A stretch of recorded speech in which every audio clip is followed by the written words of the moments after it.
Hi అండి. ఈరోజు మీకోసం ఒక కథ. మరి కథలోకి వెళ్తే భాస్కర్ గ్రాడ్యుయేషన్ చేసి ఉద్యోగంలో చేరిపోయాడు. అతని అదృష్టం బాగుండి ఉన్న ఊర్లోని పోస్టింగ్ ఇచ్చారు. ఉద్యోగం అతనికి నచ్చింది. చకచకా పనిచేయటం, హాయిగా సాయంత్రం 6 ఇల్లు చేరి ఫ్రెష్ అప్ అవటం, తల్లి తయారమ్మ పెట్టిన స్నాక్స్ తిని టీ తాగి పార్కుకి వెళ్ళి కాసేపు గడపటం అతనికి ఒక అలవాటుగా చేసుకున్నాడు. ఆ రోజు కూడా భాస్కర్ పార్కుకి పోయి తను ఎప్పుడు కూర్చునే బెంచ్ మీద కూర్చొని సైలెంట్గా పరిసరాలను గమనించసాగాడు. ఆ పార్కు ఒక చెరువు ఒడ్డున ఉంది. ఆ చెరువు గట్టున కొబ్బరి చెట్లు వరుసగా ఉండటం వలన చల్లటి గాలి పార్కులో వీస్తూ ఆహ్లాదం కలిగిస్తుంది. పిల్లలను పార్కుకు తెచ్చిన తల్లులు, మామమ్మలు, తాతయ్యలు వాళ్ళ ఆటల్ని చూసి సంబరపడుతున్నారు. అక్కడక్కడ ప్రేమికుల జంటలు మూలాగా చేరి గువ్వల్లాగా కువకువలాడుతున్నారు. కొందరి జీవితంలో బాధలను తలుచుకుంటూ నిర్వేదంగా కూర్చొని ఉన్నారు. వీళ్ళందరినీ చూస్తున్న భాస్కర్ దృష్టి తన కాస్త దూరంలో కూర్చొని ఉన్న ఒక అమ్మాయి మీద పడింది. ఎప్పటి నుంచి చూస్తుందో భాస్కర్ చూడగానే ఉలిక్కిపడి తల తిప్పుకుంది. భాస్కర్కి ఆ అమ్మాయిని ఎక్కడో చూసిన జ్ఞాపకంగా ఉంది. కాసేపు ఆలోచించగా ఆ అమ్మాయిని ఈ మధ్య తమ వెనుక ఇంట్లో చూసినట్లు జ్ఞాపకం వచ్చింది. తమ పెరడు నుంచి ఆ అమ్మాయి ముందు వసారా కనపడుతూ ఉంటుంది. మర్నాడు ఉదయం బ్రష్ చేసుకుంటూ వెనక ఇంటి వైపు యథాలాపంగా చూస్తే ఆ అమ్మాయి తన వైపు చూస్తూ నవ్వుతుంది. ఈ అమ్మాయికి ఏమైనా పిచ్చా, ఇలా మగపిల్లని చూసి నవ్వుతుంది అనుకున్నాడు. తల తిప్పుకొని తన పని చూసుకొని లోపలికి వెళ్ళిపోయాడు. భాస్కర్ది ఒక మధ్యతరగతి కుటుంబం. అమ్మాయిలతో చనువు తీసుకోవటం, మాట్లాడే ధైర్యం అతనికి లేవు. తల్లిదండ్రుల కట్టడిలో పెరిగినవాడు.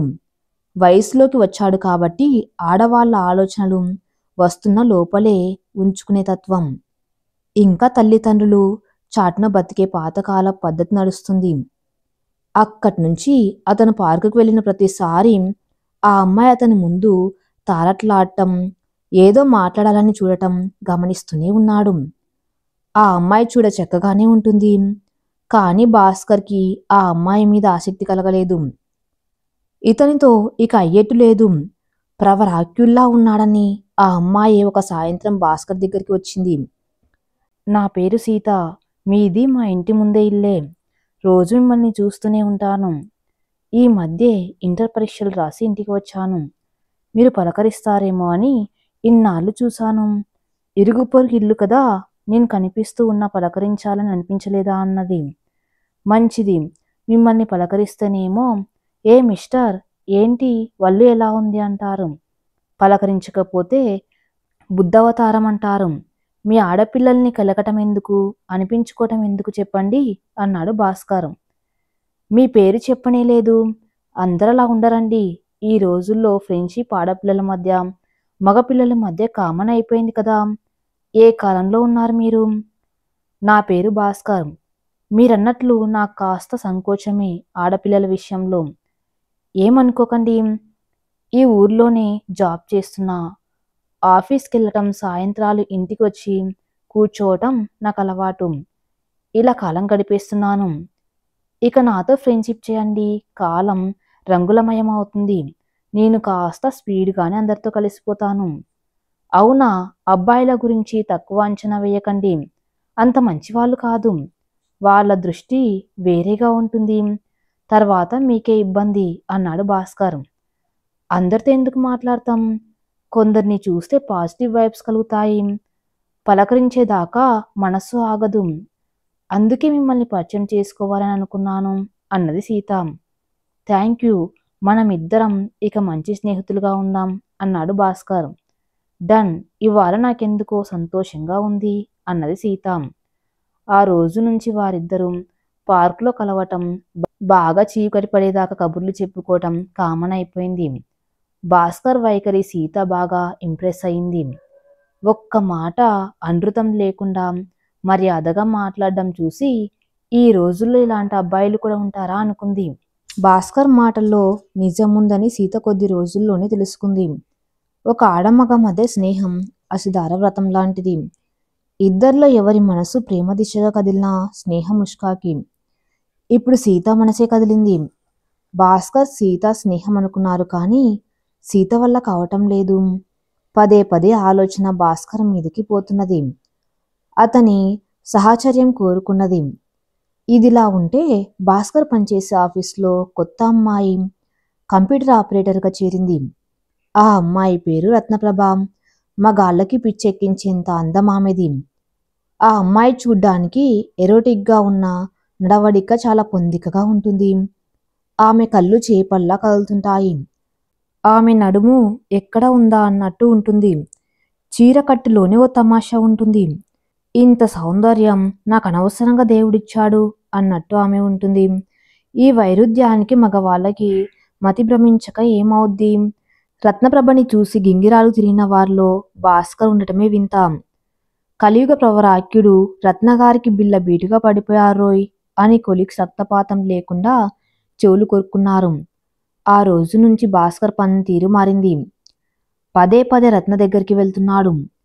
ఈ లెటర్ డ్రాఫ్ట్ 4 కాపీలు తీసిపెట్టరు అని ఫైల్ పట్టుకుని ఆమె చుట్టూ తిరుగుతున్నాడు. ఆమె ముందు కూర్చుంటున్నాడు. ఆమె నేను చేసి పెడతాను వెళ్ళండి అంటుంది. నా హ్యాండ్ రైటింగ్ మీకు అర్థం కాదేమో అండి అని రీజన్ చెబుతున్నాడు.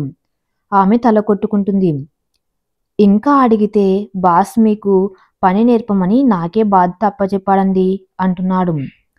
ఆడపిల్ల కనపడితే ఆమెడ దూరం పోయే భాస్కర్ని రత్నప్రభ మాయ కమ్మేసింది. సరిగ్గా 2 నెలల తర్వాత భాస్కర్ ఆఫీస్లో అందరూ వెళ్ళిన సమయం చూసి బ్యాగ్ సర్దుకుంటున్న రత్నప్రభ దగ్గరికి వెళ్ళాడు. వెళ్ళిపోతున్నారా రత్నప్రభ గారు అన్నాడు.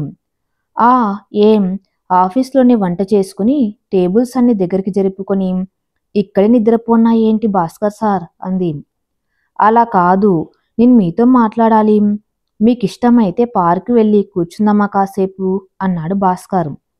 వింతగా చూసింది రత్నప్రభ. ఏం మాట్లాడతాడు ఇతను?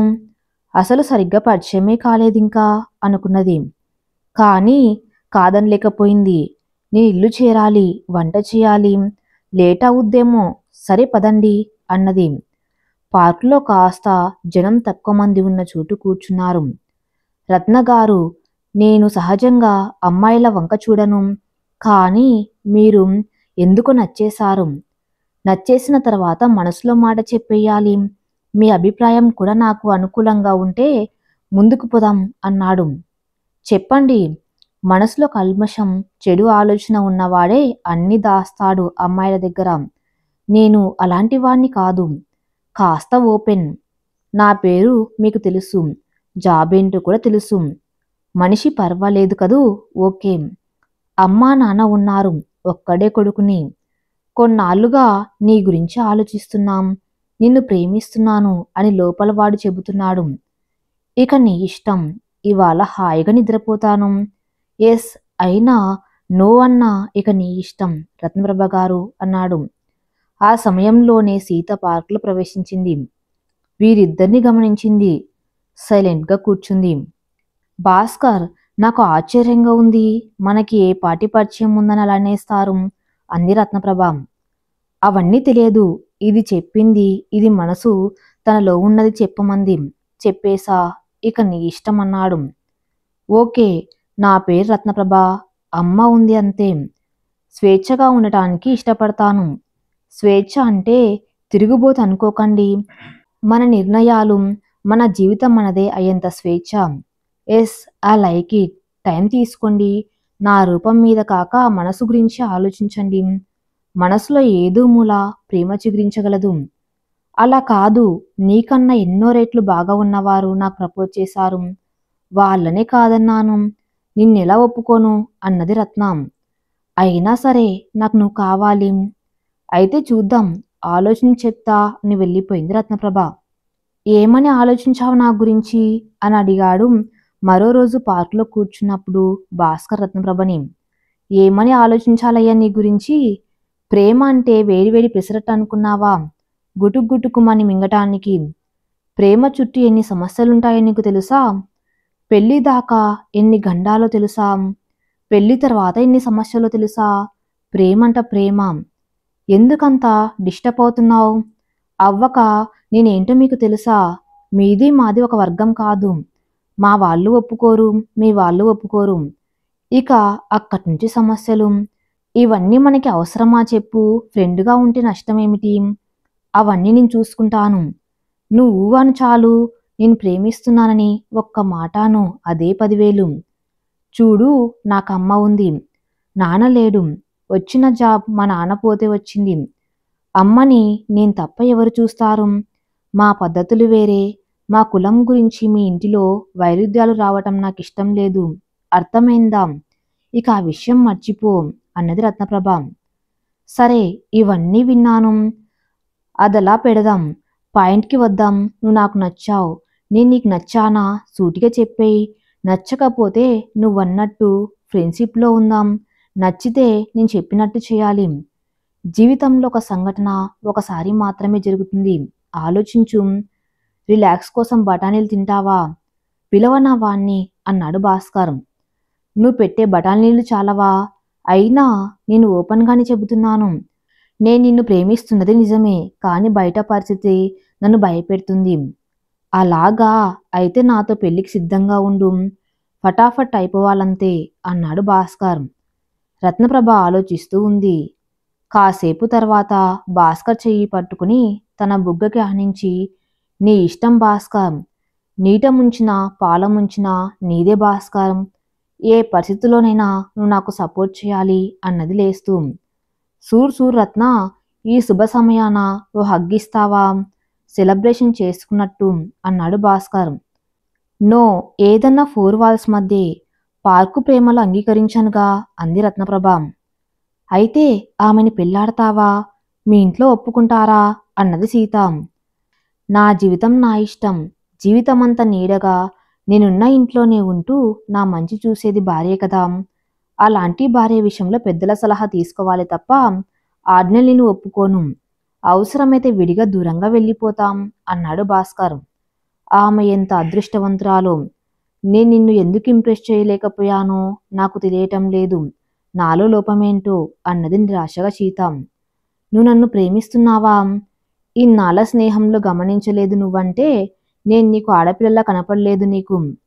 అది నా అపజయమే అనుకోవాలో ప్రాప్తం లేదనుకోవాలో అర్థం కావటం లేదు. సరే మొత్తం మీద ఒక నిర్ణయం తీసుకున్నావు. కంగ్రాట్స్. థ్యాంకు సీతాజీ. నువ్వు వేరే అమ్మాయిని చేసుకోవటం అంటే నేను దూరంగా ఉంటానని అనుకోకు. నువ్వు నా మెటీరియల్ అని ఇన్నాళ్ళు అనుకున్నాను. కుదిరెట్లు లేదు. కానీ నువ్వు నా వాడివి భాస్కర్. నా తలపుల్లో. ప్రేమ అంటే అర్థం ప్రేమించిన మనిషి బాగుండాలి. తను ఎలా ఉన్నా. నేను నీ మంచిని జీవితాంతం గమనిస్తూనే ఉంటాను భాస్కర్. అది నువ్వు అతి అనుకున్నా సరే. అది నాకు నీ పట్ల చేసుకునే అగ్రిమెంట్. నీకు ఓకేనా అన్నది సీత. మన స్నేహం కొనసాగుతుంది సీత. నేను నిన్ను మనసులో దాచుకుంటాను. నీలాంటి ఫ్రెండ్ ఎవరుంటారు? నాకు ఓకే అగ్రిమెంట్ ప్రకారం నీ కష్టాల్లో కూడా నేనుంటాను అన్నాడు భాస్కర్. సరే మీ నాన్న అమ్మలు ఒప్పుకుంటారా? మీ ఇంటర్ క్యాస్ట్ పెళ్లికి? ససేమిరా ఒప్పుకోరు. ఏం జరుగుతుందనేది ప్రెజూమ్ చెయ్యలేము. కానీ దానికి నేను సిద్ధంగా ఉన్నాను అన్నాడు Bhaskar. Okay congrats friend. Sita అభినందించింది. థ్యాంక్స్ భాస్కర్ చెప్పాడు.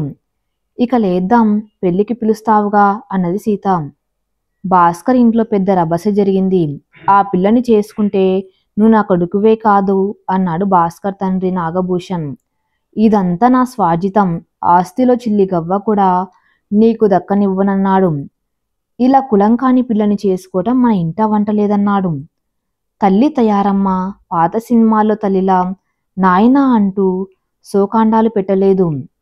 నా కోడలుగా మా అన్నయ్య గారమ్మాయి సరోజని తెచ్చుకుందామనుకున్నా. నువ్వు వెళ్ళి ఎవత్తునో తెస్తానంటే ఇద్దరి కాళ్ళు విరగ్గొడతా అని ఘటాపథంగా చెప్పింది. ఇంట్లో తనకి ఒక్క ఓటు పడకపోవటంతో ఇక యుద్ధి ప్రాతిపదిక మీద పావులు కదపక తప్పలేదు భాస్కర్కి. మిత్రులను కొలీగ్స్ని లైన్లో పెట్టాడు. వాళ్ళు కూడా ఎన్నో ప్రేమ సినిమాలు చూసాం. నీ ప్రేమకి ఆటంకం కలిగిస్తే ఊరుకుంటామా అని భరోసా ఇచ్చారు. 3 నెలల తర్వాత గుడిలో పెళ్లి చేసుకొని భాస్కర్ రత్నప్రభ తమ ఇంటిలో అడుగుపెట్టారు. పెళ్లికి ముందే భాస్కర్ ఇల్లు అద్దెకి తీసుకుని ఉన్నాడు. చిన్న పొదరిల్లాంటి ఇల్లు, ఒక వసర హాలు, పక్కన బెడ్రూమ్, కిచెన్. కొత్త జంట సంసారం పట్ల కొత్త కొత్త ఆశలతో అడుగుపెట్టారు. తల్లిదండ్రులు సహకరించలేదన్న లోటు ఉన్నాం. భాస్కర్ రత్నప్రభల సంసారం హాయిగా సాగిపోతుంది. మేడ్ ఫర్ ఈచ్ అదర్ అన్నట్టుగా ఉండేవాళ్ళు. రత్నప్రభ ఓ రోజు అన్నది, భాస్కర్ నేను ఉద్యోగం మానేయనా? ఆహా, కొందరు మగవాళ్ళకి ఇష్టం ఉండదుగా అందుకు. వాళ్ళలో నేను లేనులే. నీకిష్టమైతే ఇంట్లో ఆఫీస్లో పనులు చక్కబెట్టుకోవడం కష్టమైతే మానేసుకో. నేనుగా ఉద్యోగం మానేయమని చెప్పను. దేవుడు ప్రత్యక్షం అవటం, ప్రభుత్వ ఉద్యోగం మనలాంటి వాళ్ళకి రావటం అంత ఈజీ పని కాదు. నిజమే, ఎంతమంది పిల్లలు ఉద్యోగాల కోసం ఎదురు చూస్తున్నారో నాకు తెలుసు. రేపు మనకి ఓ నలసు కడుపున పడితేనో అంది రత్నప్రభ. అప్పుడు చూసుకుందాం లేవోయ్. ఇప్పుడు ప్రభుత్వం చాలా అవకాశాలు ఇచ్చింది కదా మీ ఆడవాళ్లకు, సెలవులు వగైరా అన్నాడు భాస్కర్. అవును, మీకు ఎలిజిబిలిటీ ఉందంటగా. మన బాబుని మీరు చూసుకోండి, నేను ఆఫీస్కి వెళ్తాను అన్నది సీత. నెల తర్వాత కాబోలు సీత డైరెక్ట్గా ఇంటికి వచ్చింది. ఆమె పేరు వరకు తెలుసు రత్నప్రభకి, కానీ మనిషిని చూడ్డం ఇదే మొదట. ఆమె వచ్చినప్పుడు కాఫీలు తాగుతున్నారు దంపతులిద్దరూ. హలో ఫ్రెండ్స్, ఎలా ఉంది కొత్త సంసారం అన్నది గేట్ తీసుకుంటూ వచ్చిన సీత. రత్న ఎవరన్నట్టు భాస్కర్ వంక చూసింది. రత్న, వీరు నేను చెప్పానే సీతగారు, మా ఇంటి వెనక ఉండేవారు. నాకు మంచి ఫ్రెండ్ సీతగారు. ఈమె నా భార్య రత్నప్రభ అని పరిచయం చేశాడు. రత్నప్రభ నవ్వుతూ, ఓ మీరేనా? సీతను లోపలికి తీసుకొచ్చింది. కాఫీ తెస్తాను, మీకు కూడా కూర్చోండి అని రత్నప్రభ లోపలికి వెళ్ళింది. ఎలా కనుక్కున్నావు మా ఇల్లు? నేను చెప్పలేదే అన్నాడు భాస్కర్. చెప్పకపోతే మేము కనుక్కోమా? నిన్ను ఓ కంట కనిపెట్టి ఉంటానని చెప్పానుగా ఫ్రెండ్. నీ పెళ్ళాం మంచి అందగత్త సుమా, మంచి పిల్లని సెలెక్ట్ చేసుకున్నావు అన్నది సీత. థ్యాంక్స్ అన్నాడు భాస్కర్. రత్న ఇంతలో కాఫీ తీసుకొచ్చి సీతకిచ్చింది. ముగ్గురు చక్కగా కబుర్లు చెప్పుకున్నారు. సీత కలివిడితనం రత్నకి బాగా నచ్చింది. నీ పెళ్లి కార్డ్ కోసం వెయిటింగ్ సీత అన్నాడు భాస్కర్. అంత ఆశ పెట్టుకోకు. ఈ మధ్య ఒకరిని చూసా, నేను నచ్చలేదట, వెళ్ళిపోయాడు. పెళ్లి కూడా చేసుకున్నాడట. నన్నెవరు చేసుకుంటారు బాస్? అందమా డబ్బా నా దగ్గర అంది సీత. నేను మా ఆయన చూస్తాంలేండి, నీకు మంచి అబ్బాయిని. ఆ గడియ వస్తే ఎంతసేపు అంది రత్నప్రభ. ఇక వెళతా అని లేచింది సీత. అప్పుడప్పుడు వస్తూ ఉండండి అన్నది రత్నప్రభ. ఏమో, మీ జంటను చూద్దామనుకున్నా, వచ్చాను చూశాను. శివపార్వతుల్లా ఉన్నారు. సంతోషమేసింది, ఉంటానండి అని వెళ్ళిపోయింది సీత. ఇప్పుడు చెప్పండి, ఫ్రెండ్షిప్పేనా ఇక ఏమైనా? ఊరగా చూస్తూ అడిగింది రత్నప్రభ. బుద్ధి పోనిచ్చుకున్నావు కదూ, ఆ అమ్మాయి చాలా మంచిది. నీకో విషయం చెప్పనా? ఇందాక ఆ అమ్మాయి అన్నదే, పెళ్లి చూపులు చూశాను, నేను నచ్చలేదని. ఆ పెళ్లి కొడుకు నేనే. పెళ్లి చూపులు ఆమె కట్టు కదా, నన్ను పెళ్లాడాలని అనుకుంది. నా మనసుకి అలాంటి భావం కలగటం లేదు. వద్దులే అన్నాను. నిన్ను ప్రేమించా, పెళ్లి చేసుకున్నాం. ఆ అమ్మాయి ఈ ఇంటి ఆడపడుచు అనుకో, అనుమానాలక్కర్లేదు అన్నాడు భాస్కర్. మంచిదానిలాగే ఉంది. అయినా ఈ మగ ధీరుడు నాకు రాసిపెట్టి ఉంటే ఇంకొకటి ఎలా లాక్కుపోతుంది అని భర్త మీద చుట్టూ చేతులు వేసి మీదకి వాలి బుగ్గపై ముద్దు పెట్టింది. కాలం గిర్రున తిరుగుతూ ఉంది. సీతకి పెళ్ళైపోయింది. రఘుబాబు అని సివిల్ ఇంజనీరు. ఆ ఊళ్ళోనే ఉద్యోగం. భాస్కర్ చూసిన సంబంధమే అది. రఘుబాబు అతని ఫ్రెండ్కి ఫ్రెండు. రత్నప్రభ నెల తప్పింది. మెడికల్ చెకప్కి క్రమం తప్పకుండా వెళ్తున్నారు. కానీ ప్రెగ్నెంట్ బాధలు బాగా పడుతుంది రత్నప్రభ. డాక్టర్ అమ్మ కూడా రత్నప్రభకి తెలియకుండా భాస్కర్ని ఒంటరిగా కూర్చోబెట్టి, ఈ అమ్మాయి కండిషన్ బాగలేదు, పూర్తి మెడికల్ వాచ్ ఉండాలి డెలివరీ అయ్యేదాకా అన్నది. విషయం భాస్కర్ ఇంట్లో తల్లిదండ్రులకు తెలిసింది.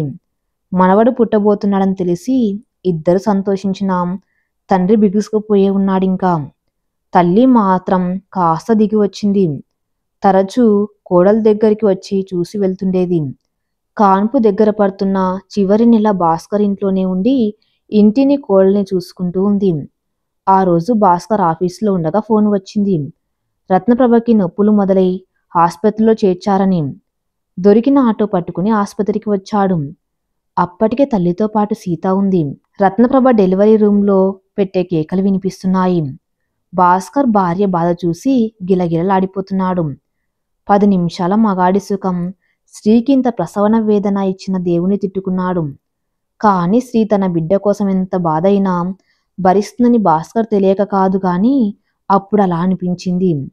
నర్సులు డెలివరీ రూమ్కి బయటికి తెగ తిరుగుతున్నారు. విషయం చెప్పటం లేదు. అడిగితే ప్లీజ్ ప్లీజ్ వెయిట్ అంటున్నారు. తయారమ్మా, ఏంట్రా భాస్కర్, వీళ్ళేమి చెప్పరు అంటుంది. చాలాసేపటికి డాక్టర్ అమ్మ బయటికి వచ్చింది. ఆమె ముఖం సంతోషంగా లేదు. సారీ భాస్కర్ గారు, మా ప్రయత్నం మేము చేశాం, బిడ్డని కాపాడగలిగాం, కానీ మీ భార్యని దక్కించుకోలేకపోయాం అని వెళ్ళిపోయింది. రత్నప్రభ ఇక లేదన్న వార్త భాస్కర్ జీర్ణించుకోలేకపోయాడు. కూలబడి పెద్దగా రోధించసాగాడు. తల్లి తయారమ్మ, సీత అతన్ని ఓదార్చసాగారు. బంధువులు కుమిలిపోయారు. తయారమ్మ సీత వెళ్ళి పుట్టిన పిల్లని చూసిన తర్వాత స్నానానికి తీసుకుపోయారు. భాస్కర, రత్న ఇక లేదురా, కడుపులో పెట్టుకుని చూసుకున్న దాన్ని, నా మనవడి కోసం ఇన్నాళ్ళు పెళ్లికి ఒప్పుకోలేదని మా మీద కోపమేమో వెళ్ళిపోయింది. మనసు గట్టిగా చేసుకున్న ఆయన, నీ కూతురు పుట్టింది, బంగార బొమ్మలా ఉంది, తల్లి చివరిగా చూసుకున్నట్లు కూడా లేదురా. పద, మిగతా పండు చూడు అన్న తయారమ్మ. ఇంతలో వార్త తెలిసిన భాస్కర్ తండ్రి హుటాహుటిగా బయలుదేరి వచ్చాడు. భాస్కర్, నన్ను క్షమించురా, మా మీద ఎంత కోపం పెట్టుకుందో, ఇంటికి కోడల్ని లేకుండా చేసి వెళ్ళిపోయింది. పోయిన వాళ్ళిక రార్రా, పద డాక్టర్ దగ్గరికి వెళ్దాం అన్నాడు. బాడీని హ్యాండ్ ఓవర్ చేసుకుని అంత్యక్రియలు పూర్తి చేశాడు భాస్కర్. రత్న తల్లి అయితే పడిపోయి లేవని కూడా లేవలేదు. సాయంత్రం తెలివి వచ్చి రోదిస్తూ కూర్చుండిపోయింది. ఆమె పక్కనే పుట్టిన బిడ్డ ఉంది. జరిగినది తెలియని ఆ పసిగుడ్డు కేరింతలు కొడుతుంది. సీతతో పాటు భర్త రఘుబాబు కూడా వచ్చి భాస్కర్ని ఓదార్చాడు. చంటి పిల్లని చూసుకోవటం పెద్ద సమస్య అయింది. పిల్లని రోజా అని పిలవసాగారు. భాస్కర్ దూర బంధువు ఒక అమ్మాయి డెలివర్ అయింది. ఆమె బిడ్డని తీసుకువెళ్లి కొన్నాళ్ళు చూసుకున్నది. అత్తింటి వాళ్ళ అభ్యంతరం పెట్టడంతో మళ్ళీ తండ్రి దగ్గరికి చేరింది. ఈ విషయం తెలిసిన సీత భాస్కర్ ఇంటికి వచ్చింది. భాస్కర్ రోజాని ఆడిస్తున్నాడు. దాని చిలిపి నవ్వులకు మురిసిపోతున్నాడు. తండ్రి కూతుళ్ళు ఆటలో పడినట్టున్నారే అంది సీత. సీత, చూడు, ఇది అచ్చం రత్నప్రభ చిన్నప్పటి ఫోటోలో ఎలా ఉందో అలాగే ఉంది కదూ. అవును, వాళ్ళమ్మ అందం పునికి పుచ్చుకొని ఉంది అంది సీత నవ్వుతూ. రత్న బతికి ఉంటే ఎంత మురిసిపోయేదో. కనీసం తల్లి దగ్గర పాలు తాగే అదృష్టం కూడా లేకుండా చేశాడు దేవుడు అని కన్నీళ్లు పెట్టుకున్నాడు భాస్కర్. ఫ్రెండ్, రోజాని కొన్నాళ్ళు నేను తీసుకెళ్లి నా దగ్గర పెట్టుకుంటా, కాదనకుండా కూర్చో, తెలిసిందా అన్నది సీత. అదేంటి సీత, మీ వారి ఏమనుకుంటారు భాస్కర్ అన్నాడు. నీకేమన్నా పిచ్చా అన్నట్టు చూస్తూ. ఏమనరు, ఆయనకంతా తెలుసు. మన స్నేహం సంగతి ఏమన్నా అన్నారో వదిలి పారేస్తా ఆయన్ని. అలా అనుడులే, చాలా మంచోడు మా ఆయన అన్న సీత. ఎందుకు సీత నీకు భారం? నీవు కొత్తగా పెళ్ళైన దానివి, సరదాగా ఉండే రోజుల్లో ఈ బంధం ఎందుకు నీకు చెప్పు అన్నాడు భాస్కర్. భాస్కర్, నేను నీకొక రహస్యం చెప్పాలి. నా మనసులో నిన్ను పెట్టుకున్నాను, నీకు తెలుసు.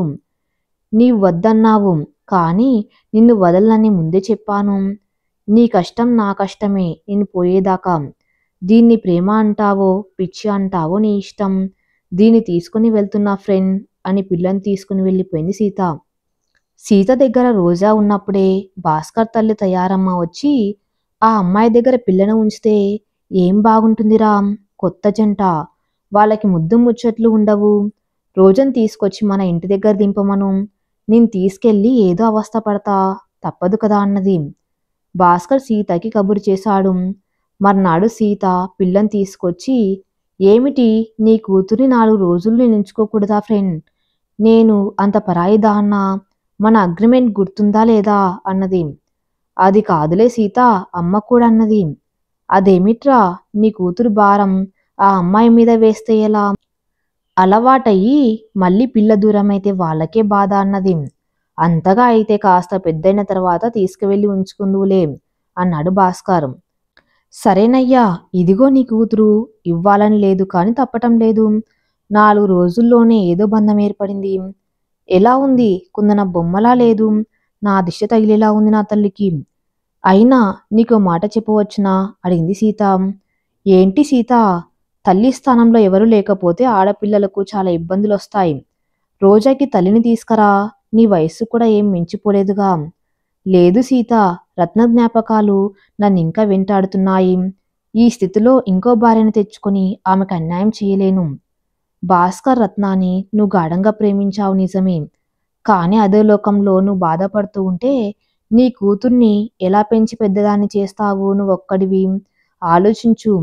నేను చెప్పాల్సింది చెప్పాను. ఆపై నీ ఇష్టం అని వెళ్ళిపోయింది సీత. భాస్కర్ రత్నప్రభ జ్ఞాపకాల్లో పిచ్చివాళ్ల కూర్చోటం, చిన్నపిల్ల రోజా మంచి చెడు పెద్ద ఆవిడ చూసుకోలేకపోవటం గమనించిన భాస్కర్ తండ్రి కూడా భాస్కర్కి పెళ్లి చేసుకోవాలని, ఒక తల్లిని తేలేకపోతే మేం పోయాక నీ కూతురు మంచి చెడులు ఎవరు చూస్తారు? ఆడపిల్ల తన కష్టాలు ఎవరితో చెప్పుకుంటుంది? నీకు ఒక సంబంధం వెతికి మళ్ళీ పెళ్లి చేస్తాను అని తన నిర్ణయం చెప్పాడు. భాస్కర్ కూడా ఆలోచించాడు. సీత చెప్పింది తల్లిదండ్రులు కూడా చెబుతున్నారు. పసిదాని రోజా మొహం చూస్తుంటే జాలి వేస్తున్నది. ఆఫీస్ మాని దాని విషయం పట్టించుకోవటం కష్టంలా అనిపిస్తున్నది. అందుకని రెండో పెళ్లికి ఓకే చెప్పాడు.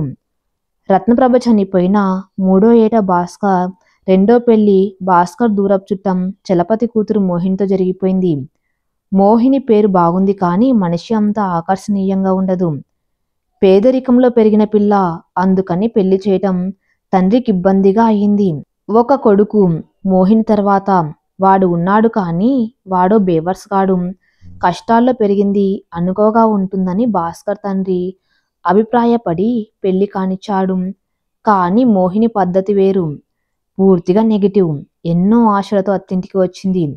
రెండో పెళ్లి వరుడికి ఒక కూతురు కూడా ఉందనేది కూడా ఆమె పట్టించుకోలేదు. డబ్బు కల కుటుంబం, తన కోరికలు నిరాఘాటంగా తీర్చుకోవచ్చు. కానీ భర్త తనతో బెడ్ మీద విరక్తిగా ఉండటంతో ఆమెలోని సైకో మనస్తత్వం బయటికి వచ్చింది. ఆ కోపం రోజా మీదికి మళ్ళింది. రోజా ఒక అవరోధంగా కనపడింది తనకి భర్తకి మధ్య. పాల గ్లాస్తో అడుగుపెట్టిన మోహినికి అటువైపు తిరిగి పడుకున్న భర్తని చూసి నీరు కారిపోయింది. అతన్ని తన వాడిగా చేసుకోవటానికి ప్రయత్నించింది కానీ భాస్కర్ విముఖత్వమే చూపాడు. మరెందుకు పెళ్లి చేసుకున్నారు? నా పర్వం మీకు అర్పించుకోవాలని నాకు ఉండదా?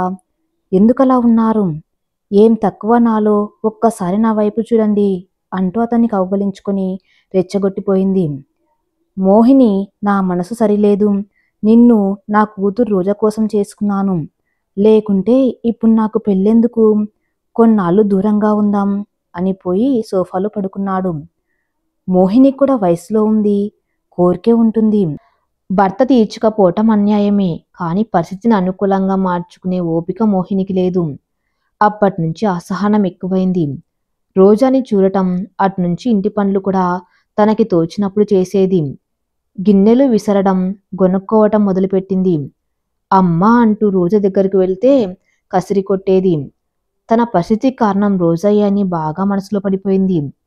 ఉన్న క్షోభకి తోడు మోహిని అల్లరి అఘాయిత్యం తోడయ్యేసరికి భాస్కర్ ఇంటికి రావాలంటే భయపడుతున్నాడు. ముందు అలవాటైంది.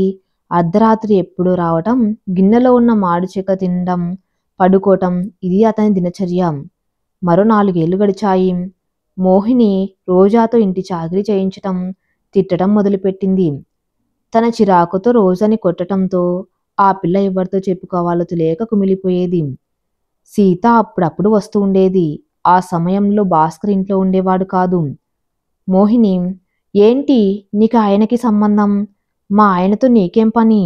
నిన్ను మరిగేనా నన్ను చూడ్డం మానేశాడు అని మొహం మీదే అడిగేసింది. రోజాని చూసిన సీతకి కడుపు తరుక్కపోయింది. సీత ఇక లాభం లేదని ఆఫీస్లోని భాస్కర్ని కలిసింది. ఇదేమన్నా బాగుందా ఫ్రెండ్? పెళ్లి చేసుకొని నీవు మనసులేని వాడిగా ప్రవర్తిస్తున్నావా? ఆ మనిషి కూడా ఒక ఆడదేగా, కోరికలుండవా? ఆమెని సరిగా చూసుకున్నంత మాత్రాన నీ రత్నప్రభ ఏమన్నా తిరిగి వస్తుందా? ఆ పిల్ల రోజని చూశాను, బిక్కమొహం వేసుకుని ఏదోలా ఉంది. నువ్వు బార్లలో దొర్లి ఎప్పుడో ఇంటికి పోతావు. ఆ పిల్లని మోహిని సరిగా చూస్తున్నట్టు లేదు. తల చింపిరిగా ఉంది, మొహాన కాస్త పౌడర్ కాటుక కూడా లేదు. మరెందుకు పెళ్లి చేసుకున్నట్లు? భాస్కర్ మౌనంగా విన్నాడు. సరే, నేను వెళ్తున్నా. ఎంత అందగాడివి భాస్కర్, ఎలా అయిపోయావు? ఆ గడ్డమేమిటి? కళ్ళు చూడు ఎంత లోపలికి పోయాయో. నిన్నిలా చూడలేను ఫ్రెండ్. నువ్వు మోహినిపై కాస్త దయచూపు, అన్నీ అవే సర్దుకుంటాయి. నా అభిప్రాయం అది. ఇది చెప్పి సీత వెళ్ళిపోయింది. సీత చెప్పిన మాటలు భాస్కర్ మీద కాస్త పనిచేసినట్టే ఉన్నాయి. అప్పట్నుండి ఇల్లు కాస్త పట్టించుకోవటం మొదలుపెట్టాడు. మోహినితో ఆదరంగా ఉండటం, రోజని దగ్గరికి తీసుకోవటం చేస్తున్నాడు. ఇద్దరికీ అవి ఇవి షాపింగ్కి తీసుకువెళ్ళి కొనిస్తున్నాడు. భర్త తన దారిలోకి వస్తున్నందుకు మోహిని సంతోషపడింది. కొన్ని రోజులుగా శారీరకంగా కూడా సంతోషపడుతున్నది. దాంతో భర్తపై ఆయన లేని ప్రేమ చూపటం, అన్నీ తానే ప్రవర్తించటం చేస్తున్నది. అయితే రోజా విషయంలో మార్పు లేదు. ఆ అమ్మాయిని మోహిని సతాయిస్తూనే ఉంది. భర్త ఆఫీస్కి వెళ్లేదాకా ఆ పిల్లని దగ్గరికి తీసుకున్నట్లు నటించటం. ఏమ్మా రోజా, ఇలా ఉంటే ఎలా తల్లి? చక్కగా స్నానం ఇవాళ నేనే చేయిస్తాను, మంచి బట్టలు వేస్తాను, మా పాపకి కళ్ళ కాటుక ముఖానికి పౌడర్ వేస్తాను అని గారాలు పోవటం. ఈ మురిపాలను చూసి భాస్కర్ రోజా విషయంలో దిగులు పడనక్కర్లేదు అనుకొని ఆఫీస్కి వెళ్ళటం జరుగుతున్నది. అతను అటు వెళ్ళగానే మళ్ళీ మోహినికి హింస తప్పటం లేదు. కాలం గడుస్తున్నది. భాస్కర్ తల్లి తండ్రి సంవత్సరం తేడాలో కన్నుమూశారు. రోజా 12 ఏళ్లకి ఈడేరింది. స్కూల్ నుంచి వచ్చిన రోజా పిన్నికి విషయం చెప్పినా ఆహా పో ఏం కాదులే అనేసింది. ఆ విషయం కనీసం భర్తకు కూడా తెలపలేదు మోహిని. చేయవలసిన తంతు కూడా ఏమీ అనుకోకుండా తన మానాన తాను ఉంది. భాస్కర్ ఆ రోజు సాయంత్రం ఇంటికి వచ్చాక రోజా బాధతో విలవిల్లాడ్డం చూశాడు. ఏంటమ్మా అలా ఉన్నావు? డాక్టర్ దగ్గరికి పోదామా అన్నాడు. ఆ పిల్ల బెదురు మొహం వేసుకుని వద్దు నాన్న, ఏం కాదులే తగ్గిపోతుందిలే అంటున్నది. భాస్కర్కి అనుమానం అప్పుడు వచ్చింది. ఆడపిల్ల ఆ పిల్ల బాధ చెప్పుకోవటానికి ఆమె తల్లి బతికి లేదు, తన తల్లి బతికి లేదు. ఏడుపు వచ్చింది భాస్కర్కి. ఏం చేయాలిప్పుడు? భార్యను అడిగాడు. ఏమో నాకేం తెలుసు, అది నాకేమైనా చెప్పిందా? కుండెడు తింటుందిగా, కడుపు నొప్పేమో అనుకున్నా అన్నది. అయితే నువ్వింక మారలేదు. మోహిని, ఏమిటి నీ ప్రాబ్లం? నా తప్పు గమనించి నీతో బాగానే ఉంటున్నానుగా. ఒక్కగానొక్క ఆడపిల్ల ఇలా చేస్తావా? నీకు కూడా ఇలాగే చేశారా మీ అమ్మ నాన్నలు? తల్లి లేని పిల్ల మీద దయ కూడా లేదా నీకు అన్నాడు. నాకనవసరం, నేనింతే. మీరెక్కువగా మాట్లాడితే నేనే బావిలోనన్నా దూకుతా గాని ఆ తల్లిని మింగి పుట్టిన దానికి నేనేమి చేయను అని ఖండితంగా చెప్పింది మోహిని. చీచీ, నువ్వొక ఆడదానివేనా? రాతిబండవా? నిన్ను చేసుకున్నందుకు చెప్పించుకొని కొట్టుకోవాలి నన్ను నేను అంటూ బైక్ ఎక్కి నేరుగా వెళ్ళి సీతను తీసుకొచ్చాడు. సీత, అక్క ఏమిటక్క, చిన్నపిల్లపై కోపమేంటి? ఇంటి పిల్లకి జరిగే ముచ్చట్లు జరపటానికి తల్లి పూనుకోకపోతే ఇంకెవరు పూనుకుంటారు చెప్పు? ఇది బయటకి తెలిస్తే నలుగురు ఏమనుకుంటారు అన్నది మోహినితో. ఏమనుకున్నదో ఏమో సీత మాటలకి కాస్త దిగి వచ్చింది. నలుగురు ఏమనుకుంటారన్న మాట మనసులో పడింది. జరగవలసిన తంతు దగ్గరుండి చేయించింది సీత. మోహిని ముఖం మార్చుకుని ప్రతి పని చేసింది. భాస్కర్ సీతను తీసుకువచ్చి తనని చిన్నబుచ్చినట్లు ఫీల్ అవ్వసాగిందేమో. మొత్తం మీద ఆ కార్యక్రమం పూర్తయింది. అప్పటిదాకా రోజు వచ్చి చూసేది సీత. రోజాకి చెప్పవలసిన జాగ్రత్తలన్నీ చెప్పి వెళ్ళింది. ఈ సంఘటన జరిగాక మోహిని ఇంకా కఠినంగా మారింది. రోజాకి ఇంటెడు చాకిరీ చేయాల్సిన స్థితి.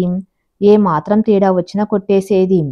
భాస్కర్ ఈ ఇద్దరి మధ్య ఎవరికేం చెప్పాలో అర్థం కాక తల పట్టుకునేవాడు. 1-2 సార్లు నాన్న, పిన్ని అని రోజా ఏదో చెప్పబోతే గదిమి, ఇక నాకేం చెప్పకు, సస్తున్నా ఇద్దరితో అన్నాడు. ఆ పాప కుమిలిపోసాగింది. అమ్మ, నన్ను ఎందుకు ఇలా వదిలేసి వెళ్ళావమ్మా? పిన్ని నన్ను చంపేసేలాగుందమ్మా అంటూ ఓ మూలను కూర్చుని రోదించసాగింది. ఏంటే ఇక్కడ కూర్చున్నావు? బట్టలు ఎవరు ఉతుకుతారనుకున్నావు? నీ బాబు ఉతుకుతాడా అంటూ పెద్ద మనిషి అయిన పిల్లాన్ని చూడకుండా దబదబా బాధేసింది. రోజా ఏడుస్తూ కొట్టకు పిన్ని, ఇప్పుడే ఉతికేస్తాను అంటూ పెరట్లోకి వెళ్ళింది. మోహినికి నాగరాజని ఒక తమ్ముడు ఉన్నాడు. వట్టి పనికి మాలినవాడు. ఆటో తోలుకుంటూ ఉంటాడు. వచ్చిన ఆదాయం ఎక్కువ భాగం జల్సాలకే పోతుంది. ఆటో తోలినంతసేపు తోలటం, ఆ తర్వాత మందిని వేసుకుని బార్లో చేరటం ఇదే అతని పని. అతన్ని తెచ్చి ఇంట్లో పెట్టింది మోహిని. నా దగ్గరే ఉండి ఆటో తోలుకోరా, చక్కగానే వండి పెడతాను, తిను అన్నది. చెట్టుపై పాము చెట్టు కింద పులిలాగా తయారైంది రోజా పరిస్థితి. ఆ నాగరాజు కన్ను వయసుతో పాటు శారీరకంగా పెరుగుతున్న రోజా మీద పడింది. ముందు ఎంతో ఆప్యాయత ఒలకబోస్తూ అమ్మా రోజమ్మా నిన్ను స్కూల్కి తీసుకువెళ్తారా అమ్మా అనేవాడు. కాని మనసులో చెడు ఊహలు పెరగసాగాయి. దాన్నెందుకురా ముద్దు చేస్తావు? అలా చేశావంటే నెత్తికెక్కి కూర్చుంటాది. తీసుకెళ్లి బల్లో దింపిరా అంతే అని గదిమింది మోహిని. నాగరాజు క్రిమినల్ మెంటాలిటీ నిద్ర లేచింది ఈ మాటలకి. తల్లి లేని పిల్ల తండ్రి పెద్దగా పట్టించుకోవటం లేదు. అక్కకి ఈ పిల్ల అంటే ఇష్టం లేదు అని అర్థమైంది. అప్పట్నుంచి 15 ఏళ్ల ఆ పిల్లపై మగాడి ఇంద్రజాలం ప్రయోగించడం మొదలుపెట్టాడు. నీ అంత మంచి అమ్మాయిని చూడలేదు రోజమ్మా. మా అక్క నిన్ను ఎందుకు చెండుకు తింటుందో అర్థం కావటం లేదు. నాకు చాలా బాధేస్తుంది తెలుసా అనేవాడు ఆటో మిర్రర్ నుంచి రోజని చూస్తూ. ఈ తల్లి లేని పిల్లని ఆప్యాయంగా దగ్గరికి ఎవరు తీసుకొని స్థితిలో నాగరాజు పలకరింపు రోజా కళ్ళ కపటం లేని మనసును ప్రభావితం చేయసాగింది. నాగరాజు మామయ్య చాలా మంచివాడు, నన్ను ఆప్యాయంగా చూస్తున్నాడనుకునేది. కాలం గడిచే కొద్దీ రోజా శరీర సంపద మరింత పెరిగే కొద్దీ మనిషి నిండుగా తయారవుతున్న కొద్దీ నాగరాజు మాటలు మరో మార్గంలోకి వెళ్ళిపోయాయి. రోజమ్మ నువ్వెంత అందంగా ఉన్నావో ఇవాళ తెలుసా? మీ స్కూల్లో నీ అంత అందగత్తె లేదనుకుంటా. నిన్ను పెళ్లి చేసుకునేవాడు ఎవడో అదృష్టవంతుడమ్మి. మా అక్క నన్ను చేసుకోమందనుకో కళ్ళకద్దుకొని చేసుకుంటా అన్నాడు. మామయ్య ఎందుకలా మాట్లాడుతున్నావు? బాలేదు నాకు. నీవలా అంటుంటే నాకు భయంగా ఉంది. ఇప్పుడే నాకు పెళ్ళేంటి? చదువుకోవాలి ఇంకా నేను అన్నది రోజా. చదువుకోమ్మే, ఎవరొద్దన్నారు? నీకెంత చదవాలనుకుంటే అంత చదువుకో. పెళ్ళైన తర్వాత కూడా చదువుకో, నేను ఒప్పుకుంటా. కానీ నిన్ను చూస్తా ఉంటే నా మనస్సు ఆగటం లేకే అట్లా అంటా ఉన్నాం. నా ప్రేమ నీకు అర్థం కావటంలే అన్నాను నాగరాజు. రోజా మౌనంగా ఉంది. తాను గమ్మున ఉంటే అతను గమ్మున ఉంటాడని. కాని మళ్ళీ అన్నాడు. రోజమ్మ ఇంత పొంకంగా ఉన్నావు కదా, నీ బల్లో ఎవడైనా లైన్ వేయటం లేదా? నేనే నీ బల్లో చదవుతా అంటే నీ వెనకాల కుక్కలా తిరిగేవాణ్ణి. నీ మీద అంత ప్రేమ నాకు.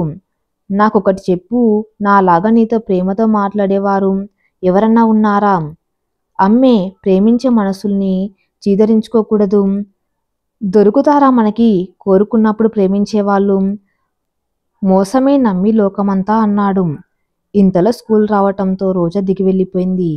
ఆ అమ్మాయికి నాగరాజు మాటలు అర్థమవుతున్నాయి గాని దాని వెనుక ఉన్న సుడిగుండం అర్థం కావటం లేదు. ఆ వయసులో దాంతో నాగరాజు మీద సాఫ్ట్ కార్నర్ పెరగసాగింది. ఆ రోజు నుంచి నాగరాజుతో కలివిడిగా ఉండటం మొదలుపెట్టింది. అది ప్రేమో ఆకర్షణో అర్థం కాని స్థితిలో నాగరాజు పరాచికాలకు జోకులకు నవ్వటం, బుగ్గగిల్లిన భుజాలు తడిమినా పట్టించుకోకపోవటం సాధారణమైపోయింది. ఇది మోహినికి తెలిసింది. రోజు తన మాటల్లో ఈ మధ్య పదే పదే నాగరాజు మామయ్య అంటూ పేరు ఎత్తడం కూడా దాన్ని బలపరిచింది. దాంతో ఒకరోజు నాగరాజు మామయ్య ఇంకా రాలేదు. బడికి ఎలా వెళ్ళాలో అని ఆలోచిస్తూ గొనుక్కుంటున్న రోజాని జుట్టు పట్టుకొని కొట్టేసింది. దిక్కుమాలిన దానా, నీకు ఆడితో పరాచికాలేంటే? చదువుకోవడానికి వెళ్ళావా తిరిగి వచ్చావా అన్నట్టు ఉండాలి. రేపేదన్నా జరిగితే నా మొహాన్నేగా జనం ఊసేది. నీ అయ్యకి పట్టదు, నేనే చూసుకోవాలన్నీ అని ఆ రోజు అన్నం కూడా పెట్టకుండా మార్చింది. నాగరాజుకు కూడా వార్నింగ్ ఇచ్చింది. ఆ మర్నాడు రోజా నాగరాజు కోసం చూడకుండా సైకిల్ మీద స్కూల్కి బయలుదేరింది. మధ్యదారిలో నాగరాజు వెనకనే వచ్చి కలిశాడు. ఏమిటి బంగారం, నా మీద కోపమా? పెద్దవాళ్ళు అలాగే ఉంటారు. మన వయసులో ఉన్నప్పుడు మన బాధలు తెలుస్తాయి. వాళ్ళు అంటూనే ఉండాలి, మనం పడుతూనే మనకిష్టమైనట్లు మనం ఉండాలి అన్నాడు. వద్దులే మామయ్య, పిన్ని మళ్ళీ నన్ను కొడుతుంది. ఇంకోసారి నీతో కనపడితే చంపేసేలా ఉంది. నాకు భయంగా ఉంది, వెళ్ళిపో, నేను సైకిల్ మీద వెళ్తాలే అన్నది రోజా. తన ఊహలు తల కిందులయ్యేట్టు ఉన్నాయని నాగరాజుకు అనుమానం వచ్చింది. ఇంట్లో దగ్గరగా మెదిలే ఆ పిల్లనే పొందకపోతే ఇంకెందుకు మగతనం, చావటం మంచిదనుకున్నాడు. వెంటనే ఆటో ఆపి రోజా సైకిల్కి అడ్డం పడ్డాడు. అది కాదు రోజమ్మ, మా అక్క అన్నదే అనుకో, నేను లేనా ఆమెకి జవాబు చెప్పడానికి? ఇలా భయపడితే ఏం తీపి ఉంటుంది జీవితంలో ఆలోచించు. అమ్మి ఒక్కటి చెప్పు, నేనంటే నీకు ఇష్టమా కాదా చెప్పు. ఇష్టం లేదని చెప్తే వెనక్కి వెళ్ళిపోతా అన్నాడు నాగరాజు. రోజా అతని ఆకర్షణలోనే ఉంది. వయసు మహిమ అది. ఇన్నాళ్ళు అతను ఆ పిల్లని పడేయటానికి అతను అనుసరించిన వ్యూహం ఆమెలో బాగా పనిచేసింది. తల్లిదండ్రులు ఒక పక్క గమనిస్తూ ఉంటేనే ఆడపిల్లలు మగపిల్లలు ట్రాప్లో పడిపోతున్నారు. ఇక తల్లి లేక తండ్రి పట్టించుకొని సవత్తల్లి ద్వేషానికి గురవుతున్న రోజా ఒక ప్రేమని ఆశించటంలో ఆశ్చర్యం లేదు. 15 దాటిన ప్రతి ఆడపిల్లతోనూ పెద్దలు జాగ్రత్తగా ఉండాలి. ఇష్టమే మామయ్య, కాని పిన్ని, ఈ వయసులో దాన్ని ఇష్టమనేదే తల్లి, అది ప్రేమ, పెద్దలు అంటానే ఉంటారు. మనం మన దారిలో ప్రేమించుకుంటా పోతా ఉంటాం. ఏంటి, పద ఆటో ఎక్కు అన్నాడు నాగరాజు. రోజా ఒక మాయలో పడి ఆటో ఎక్కేసింది. నాగరాజు ఒక్కడే తను కొట్టుకులాడుతున్న ప్రేమరాహిత్యం నుండి బయటపడేసదని ఆ మనసులో పడిపోయింది. నాగరాజు ఆమె సైకిల్ని ఆటో వెనుక భాగంలో కట్టేశాడు. ఆటో బయలుదేరింది. ఇవాళ తప్పితే ఈ చిలక కొట్టని జాంపండు ఇక ఏ రోజు దొరకదని నిశ్చయించుకున్నాడు నాగరాజు. అకస్మాత్తుగా ఆటోని తుప్పల్లోకి మళ్లించి బాగా మాటుగా ఉండే చోటుకి నడిపాడు. కాస్త దూరంగా వెళ్ళాక రోజుకి అనుమానం వచ్చింది. మామయ్య, ఏంటి స్కూల్కి వెళ్లకుండా ఇటు వచ్చాం మనము అన్నది. అవునే అమ్మి, ఇవాళ నువ్వు ఎప్పుడు చూడని లోకాన్ని చూపిస్తాను. ఆ లోకం చూస్తే ఇక నన్ను ఎప్పుడు వదిలిపెట్టి ఉండలేవు తెలుసా. ఆ లోకాన్ని చూసేటప్పుడు అరవకూడదు తెలిసిందా అన్నాడు. ఈ చెట్ల మధ్య ఉంటుందా ఆ లోకం? అక్కడ కుందేళ్లు పాలపిట్టలు ఉంటాయా మామయ్య అంటుంది రోజా. ఆ అమాయకత్వమే నాకు కావాల్సిందనుకుంటూ నాగరాజు ఆటో ఆపేసి వెనుక సీట్లోకి వచ్చి రోజాపై పడిపోతుంటే అది అప్పటికే రఘుబాబు నాగరాజుని పట్టుకుని, వెధవా, ఏం చేస్తున్నావురా, అంత చిన్న పిల్లని చెడగొట్టాలనే ఐడియా నీకెలా వచ్చింది, పద పోలీస్ స్టేషన్కి అని 4 తగిలించాడు. నాగరాజు ఐడి కార్డు, బండి లైసెన్సు, డ్రైవింగ్ లైసెన్స్ తీసుకున్నాడు. చూడు, ఎస్పీ నాకు బాగా తెలిసినవాడు. చెప్తే రేప్ కేసులో బొక్కలో వేయిస్తే బయటకు కూడా రావు. లోకాలక్కడ చూపిస్తారు. ఈ ప్రాంతంలో కనిపించకపో అని వార్నింగ్ ఇచ్చి పంపేశారు రాంబాబు. సీత, రాంబాబు రోజుని తీసుకుని భాస్కర్ ఇంటికి చేరారు. ఏంటే, స్కూల్కి వెళ్ళలేదా, తిరిగి వచ్చావు? నీకు చదవంటే శ్రద్ధ ఏడిస్తేగా అని తిట్టడం మొదలుపెట్టింది మోహిని. ఇక ఆపండి, పిల్లని ఆ విధవతో ఒంటరిగా రావచ్చా అని అడుగుతున్నాడు. సీత రోజా దగ్గరికి వచ్చి రోజా సీతను వాటేసుకుని ఏడవసాగింది. ఆంటీ, ఈయన మామయ్య నాగరాజు. ఏదో లోకాలు చూపిస్తానని స్కూల్కి తీసుకెళ్లకుండా ఆ చెట్లలోకి తీసుకువెళ్ళి నన్ను పట్టుకొని వాటేసుకొని ఇంకా ఇంకా అంటూ రోజా ఏడవటం మొదలుపెట్టింది. సీత, ఏడవకు రోజా, మా అమ్మ కదూ, మేం వచ్చాము కదా, నీకేమీ కాదు, నీ అదృష్టం బాగుంది పద అన్నది. అప్పటికే రఘుబాబు నాగరాజుని పట్టుకుని, వెధవా, ఏం చేస్తున్నావురా, అంత చిన్న పిల్లని చెడగొట్టాలనే ఐడియా నీకెలా వచ్చింది, పద పోలీస్ స్టేషన్కి అని 4 తగిలించాడు. నాగరాజు ఐడి కార్డు, బండి లైసెన్సు, డ్రైవింగ్ లైసెన్స్ తీసుకున్నాడు. చూడు, ఎస్పీ నాకు బాగా తెలిసినవాడు. చెప్తే రేప్ కేసులో బొక్కలో వేయిస్తే బయటకు కూడా రావు. లోకాలక్కడ చూపిస్తారు. ఈ ప్రాంతంలో కనిపించకపో అని వార్నింగ్ ఇచ్చి పంపేశారు రాంబాబు. సీత, రాంబాబు రోజుని తీసుకుని భాస్కర్ ఇంటికి చేరారు. ఏంటే, స్కూల్కి వెళ్ళలేదా, తిరిగి వచ్చావు? నీకు చదవంటే శ్రద్ధ ఏడిస్తేగా అని తిట్టడం మొదలుపెట్టింది మోహిని. ఇక ఆపండి, పిల్లని ఆ విధవతో పంపింది చాలక తిడుతున్నారా? వాడు మీ తమ్మునే అంటగా నాగరాజు. వాడేం చేశాడో తెలుసా? రోజాని తుప్పల్లోకి తీసుకువెళ్ళి చెడగొట్టబోయసాగాడు. ఇదేనా మీరు తల్లిగా చేయాల్సింది? మీ తమ్ముడు ఒక బేవర్స్ అని మీకు తెలిసి అతనితో ఈ పసిదాన్ని పంపుతారా? రేప్ చేసుకోరా, ఎవరడ్డం వస్తాడో చూస్తా అని పంపారా లేదా అన్న సీత. మోహిని, ఏమన్నావమ్మోయ్, అది నా కూతురు అన్న తమ్ముడు, మా ఇంటి విషయాలు నీకెందుకు, ఎల్లవమ్మా, పెద్ద వచ్చావు నీతులు చెప్పడానికి అన్నది. సీతకి బాగా కోపం వచ్చింది. నీ కూతురైతే ఇలా చేస్తావా అంటావా? ఆ అమ్మాయి పెద్ద మనిషి అయినప్పుడు నువ్వు చేసిన నిర్వాకం నాకు తెలియదా? కనీసం చాప వేసి కూర్చోబెట్టలేని నీ కృష్ణపు తల్లివి నువ్వు. ఆ పిల్ల తల్లి లేదనేగా నీకు చులకనా? అసలు ఆ భాస్కర్ అనాలి. ఒక్కగానొక్క కూతురు పెద్దయింది, దాన్ని కలలో పెట్టి కాపాడుకోవాలి. రోజులు బాగాలేవని తెలియదా? నీకు తెలుసో లేదో మోహిని, నీ భర్తకి నాకు ఒక అగ్రిమెంట్ ఉంది. పెళ్లి చేసుకోకపోయినా పర్వాలేదు, కానీ ఒక కుటుంబం మేలు ఇంకొకరు వాచ్ చేసుకుంటూ ఉండాలని. అదే స్నేహమని. భాస్కర్ కూతురు మీద ఈగ వారనివ్వను. నీ ఆటలు సాగనివ్వని ఏమనుకుంటున్నావో అని కేకలు వేసాగింది. ఇంతలో భాస్కర్ వచ్చాడు. ఏంటి సీత, ఏం జరిగింది ఫ్రెండ్ అని అడిగాడు. అసలు నువ్వు తండ్రివేనా? నువ్వు రెండో పెళ్లి చేసుకున్నదెందుకు? ఈ పిల్ల రోజ కోసమేగా. నీ బామ్మార్ది నాగరాజట. ఆడి రోజు రోజని పాడు చేయాలని చూశాడు. మేమా దారిలో వెళ్ళకుంటే రోజా బతుకు ఏమయ్యేదో. ఇక ఈమెమో కనీసం జాలి కూడా లేకుండా రోజా మీద పగబట్టినట్టు ఇంటి దగ్గర కొట్టడం. ఎందుకయ్యా ఆ అమ్మాయి మీద మీకు కక్ష? ఆ అమ్మాయి ఎంత కుమిలిపోయేదో నాకు తెలుసు. లాభం లేదు భాస్కర్. రోజా అంటే మీ ఇద్దరికి ఇష్టం లేదు. నువ్వు పెళ్ళానికి భయపడి పట్టించుకోవు. ఆవిడ మరీ ఎక్కువ పట్టించుకొని హింస పెడుతుంది. వయసొచ్చిన కూతురి పెంపకంలో ఎంత జాగ్రత్తగా ఉండాలి. ఆ అమ్మాయి జీవితం నాశనం చేస్తారు మీరు. చంపేస్తారు కూడా. దాన్ని చిన్నప్పుడు నేను పెంచాను కొద్ది రోజులైనా. నేను దానికి కీడు జరిగితే ఒప్పుకోను. ఆ పిల్లని నేను తీసుకువెళ్తాను. నువ్వు అడ్డుపడకు. నేనే చదివిస్తాను. నేనే పెళ్లి చేసి అత్తవారింటికి పంపుతాను అని సీత రోజా చేయి పట్టుకుంది. ఏవమ్మోయ్, నా ఇంటి పిల్లని తీసుకెళ్తావా? ఎంత ధైర్యం నీకు? తీసుకెళ్ళి చూద్దామన్నది. తీసుకెళ్తా, అడ్డుపడతావా? మరుక్షణమే నీ తమ్ముడు జైల్లో ఉంటాడు, రేపటంటి కింద. నిన్ను కూడా ఇరికిస్తా కేసులో. నీ తమ్ముణ్ణి నీవే ప్రేరేపించి పంపావని. నేను లా చదివిన దాన్ని, జాగ్రత్త. ఇదిగో నీ తమ్ముడు ఐడి కార్డు, డ్రైవింగ్ లైసెన్సు మేం లాక్కొచ్చాము. వాడు పారిపోయాడు. ఎక్కడికి పోతాడు? 3 లోకాల్లో ఎక్కడున్నా పట్టుకునేలా చేస్తాం. నువ్వు చావు తెలివి ఉపయోగిస్తే ఎస్పీ దగ్గర మా తెలివి ఉపయోగిస్తాం. అయినా నీకే మంచిదిగా. పిల్ల అడ్డు తొలగిపోద్ది. మా పిచ్చి భాస్కర్ దగ్గర నీ ఆటలు సాగించుకోవచ్చు కదా అన్నది రౌద్ర రూపంలో సీత.